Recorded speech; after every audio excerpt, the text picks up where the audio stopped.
Yeah, so it turned out to be a simple chop and clock. I just cut the flange off of my J-pipe and rotated it around and crushed it and mangled it and cut the sections out to get it at the angle I wanted, and then made markings on it to show where it needs to line up and where it needs to be welded back together. I'm about to drive 170 miles tonight so that I can get this thing back on the road quickly.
So I got this thing welded back together, and the weld's so close to that bolt hole that I wound up having to grind some of it down and flatten that out. I already did that, and I did it off camera just because everybody else's experience will be different from mine. There's not another J-pipe around that's like this one. They're all on ADFX intercoolers. They're not on anything else.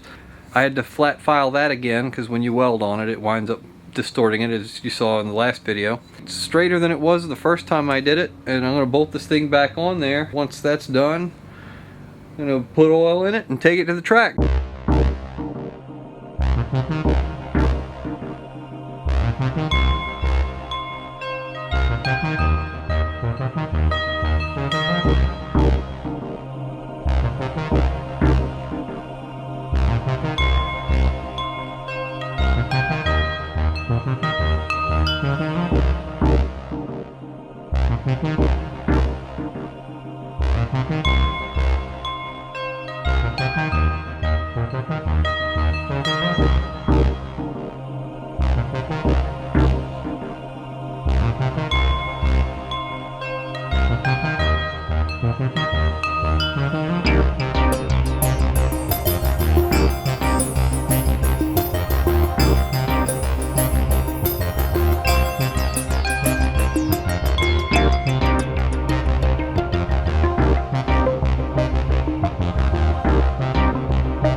So it's several days later, and I was just going through all of my footage of this turbo install in my hurried attempt to get this car to the track, and realized I didn't take any good close-up video footage of what kind of clearance I ended up with.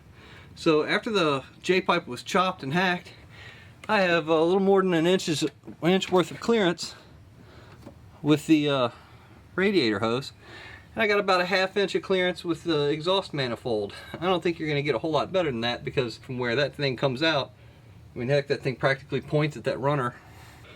Now the Got Boost O2 dump has a nice little patina to it.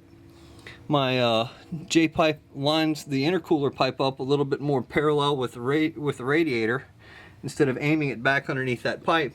I still don't like that coupler there. I'm going to wind up chopping those pipes, grinding them down so that the two surfaces meet flush, and try to get those things welded together. I think that would probably be the best long-term solution for solving this problem, is getting the coupler out of there entirely. So, but that's not an emergency, and I can replace that coupler in the meantime.